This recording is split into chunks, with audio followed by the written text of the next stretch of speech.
Magluluto tayo ngayon ng bok choy.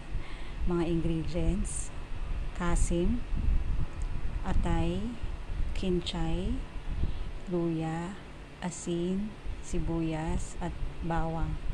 Maglalagay din tayo ng patis, mantika, at seasoning. Ang seasoning ay optional kung gusto niyo siyang lagyan or hindi. Hindi nga pala tayo maglalagay ng dugo kagaya ng typical na bok choy. Wala rin siyang miswa.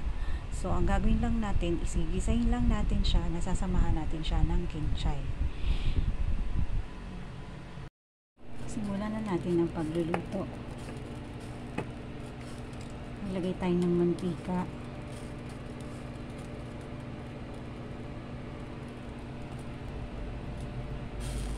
Sunod natin ng bawang.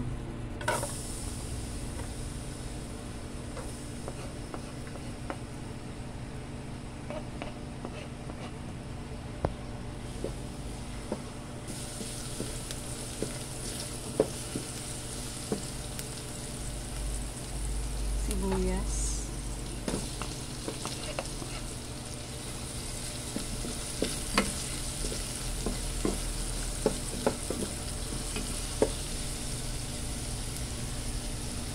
Luya.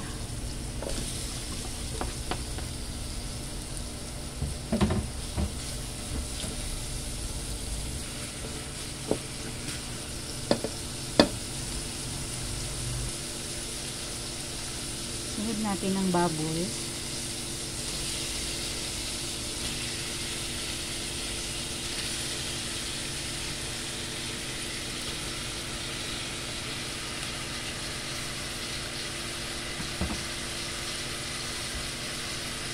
Ang atay.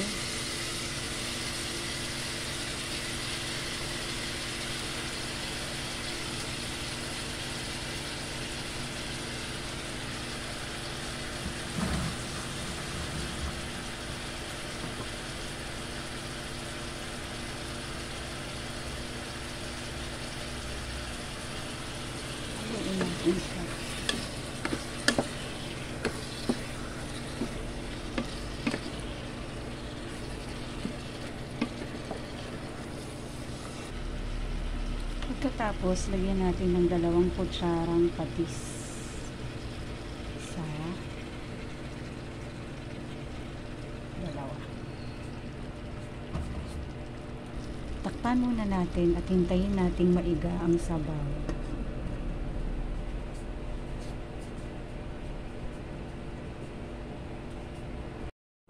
Tignan natin kung iga na ang sabaw.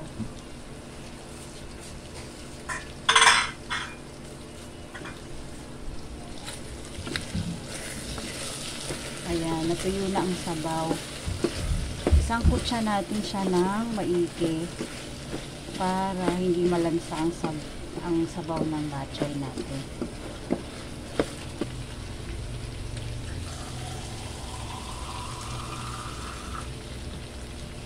Kapag nagsangkon siya na, lagyan natin siya ng tubig.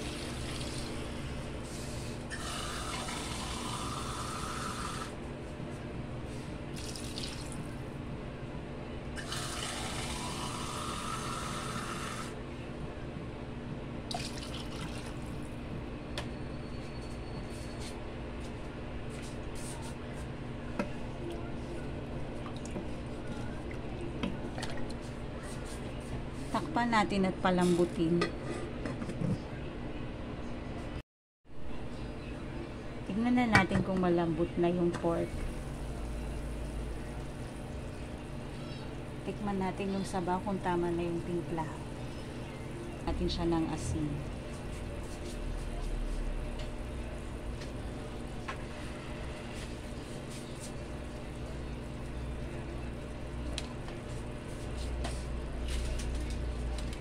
Lagyan natin ng konting seasoning, konti lang.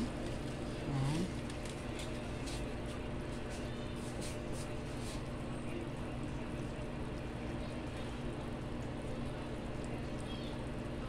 Yan, tama na ang timpla.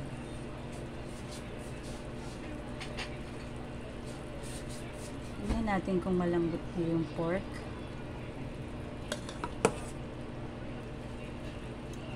malambot na yung pork. So, ilalagay na natin yung ginger. Lagyan na natin ang kinchay.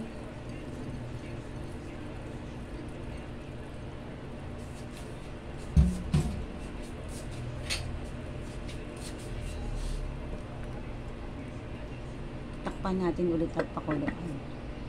Tingnan natin kung okay na yung ating bok choy.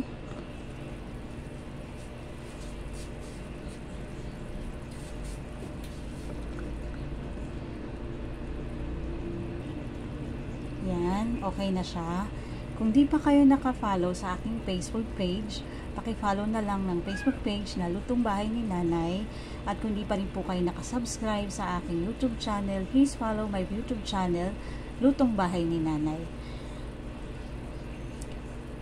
Let's eat. Happy eating!